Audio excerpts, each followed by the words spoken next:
অষ্টমীর সকালটা আপনাদের সাথে আগে শেয়ার করেছিলাম, বাবার বাড়িতে কাটিয়েছিলাম, মানে অঞ্জলি দিয়েছিলাম। অ্যান্ড তারপর চলে গিয়েছিলাম সোজা শ্বশুরবাড়ি। মানে দুপুরের দিকে শ্বশুরবাড়িতে রওনা দেওয়া হয়, আর যেতে যেতে আমাদের প্রায় বিকেল হয়ে যায়। অ্যান্ড বিকেল হয়ে যাওয়ার পর আমরা শুনি যে আমাদের বাড়িতে আমাদের আত্মীয় স্বজন আসবে, মানে আমার হচ্ছে ছোট মা এবং দিদি, বড় দিদি সবাই আসবে। অ্যান্ড শুনে তো আমরা ভীষণ খুশি। তো যাই হোক, বাড়িতে যাওয়ার পর দিদি হচ্ছে ফল কেটে দিচ্ছিল, আর ওরা আসবে একসাথেই ফল কেটে রাখতেছিল।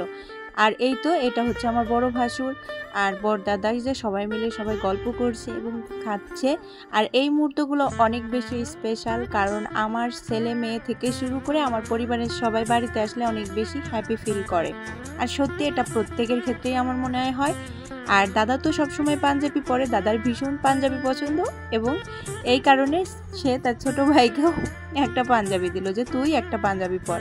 অ্যান্ড তারপরে যে দুজনে মিলে একটু ফটো তোলার জন্য দাঁড়িয়ে দেখতেছিল যে কোন সাইডের ফটোগুলো সুন্দর হয়। আর আমরা হচ্ছে ফটো তুলেও নিলাম। ফটো তুলে নেওয়ার পর স্যার হচ্ছে দুর্গাকে একটা সারপ্রাইজ দেবে, কারণ দুর্গার আজকে একটা স্পেশাল ডে, মানে তার বার্থডে পড়েছে অষ্টমীর দিন এবার। কিন্তু পূজার জন্য আসলে ওইভাবে কোনো আয়োজন করতে পারি নাই। আর তাছাড়া আমরা একবার বাড়ি একবার শ্বশুরবাড়ি এইভাবে দৌড়াদৌড়ি করতেছিলাম, এই কারণেই আরও আয়োজন করতে পারিনি। তো যাই হোক, এখন হচ্ছে স্যার আসার সময় জেনে একটা কেক নিয়ে আসে, আর সেটাই তাকে সারপ্রাইজ দেয়। কারণ ওই যে ছোটো মারা আসবে বাসায়, বাচ্চারা থাকবে, আমার বাচ্চারা বা ছোটো মাদের বাচ্চা, সব বাচ্চারা মিলে একসাথে কেকটা কাটিং করা যাবে, এটাই সবচেয়ে বড় ব্যাপার। আর বলতে বলতে ওরা সবাই যে চলে এসছে, আর চলে আসার পর এই তো সবাই বসে আছে, পুনঃ ড্রেস চেঞ্জ করে নিয়েছে। সবার কিন্তু অনেক বেশি হ্যাপি ফিল হচ্ছে, কারণ এই মানুষগুলো সবার অনেক ভালোবাসার মানুষ, আসলে এরা অনেক অনেক ভালোবাসে। আর দিদি জামাইবাবু তো বাড়ির সবার সাথে কথা বলতেছে, আসলে অনেক দিন পর দিদি এসেছে তার বাড়িতে। নিজের মাতৃভূমি, নিজের বাড়ির প্রতি একটা আলাদা টান থাকে। দিদিরা এসেছে, আমি এদিকে মিষ্টি ফল এগুলো সব গোছাচ্ছিলাম, শুধু আমি না, সাথে বড় দিদি ছিল আমার বোনও, সবাই মিলে তাড়াহুড়া করে গোছাচ্ছিলাম, যাতে করে তাদেরকে আমরা খুব সুন্দর করে আপ্যায়ন করতে পারি।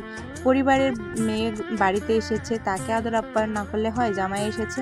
অ্যান্ড এই তো তাদেরকে যতটুকু পেরেছি সাধ্যের মধ্যে আপ্যায়ন করার পর এখন হচ্ছে কেকটা কাটিং হবে। এই তো বাচ্চারা সবাই বসে পড়েছে কেক কাটিং করার জন্য।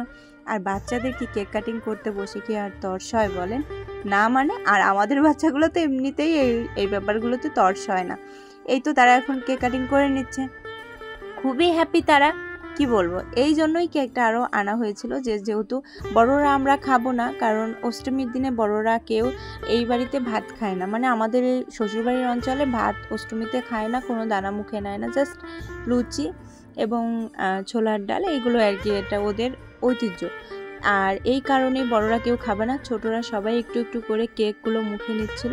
তারপর অনেকটা রাত্রির হয়ে গিয়েছিল, মানে প্রায় 9:30। তা ভাবলাম কি বাচ্চাদেরকে একটু না খাইয়ে দিলে হয়, তাই বোনও একটু ডিম ভাজি করে দেওয়ার জন্য পেঁয়াজ কাটতেছিল, যদিও পূজার মধ্যে নিরামিষ। তো যাই হোক, বড়রা আমরা যেহেতু এক সাইডে আছি, মানে ভাত খাচ্ছি না, এই কারণেই ওদেরকে ডিম ভাজি করে দেয়, সামান্য একটু খাবারের আয়োজন করা হলো। দিদি যা ছিল তাই দিয়ে ওরা একটু একটু খেয়ে গেছে। অ্যান্ড তারপর খাওয়া দাওয়া শেষে এই যে সবাই বেরিয়ে গেল।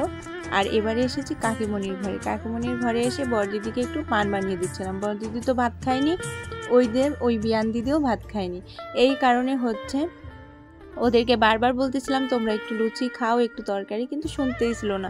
পরে কাকিমণি যখন বলতেছিল কাকির হাতের একটা লুচি খেয়ে যা, তখন কি আর দিদি মানা করতে পারে? আসলে নিজের মা নেই তো, আর মায়ের পরে যেহেতু এখন কাকি আছে, কাকির জায়গাটা কিন্তু সবচেয়ে ঊর্ধ্বে।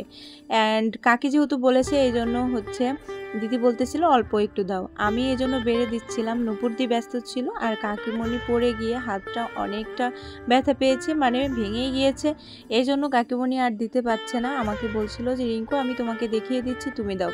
বাড়িতে গেলে এত এত স্নেহ আদর ভালোবাসা পাই এই মানুষগুলোর কাছ থেকে যে বলে বোঝানো যাবে না।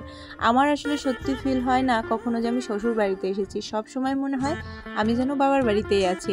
আর সব শেষে এখন ওরা সবাই চলে যাচ্ছে, এদিকে আমার মাম্মাম আর এই যে আমার ভাই বোনের কোনো কথা যেন শেষই হচ্ছে না, তারা সবাই একসাথে হলে অনেক আনন্দ করে। অ্যান্ড তারপর সবাই তো চলে যাচ্ছে ওরা গাড়ি করে।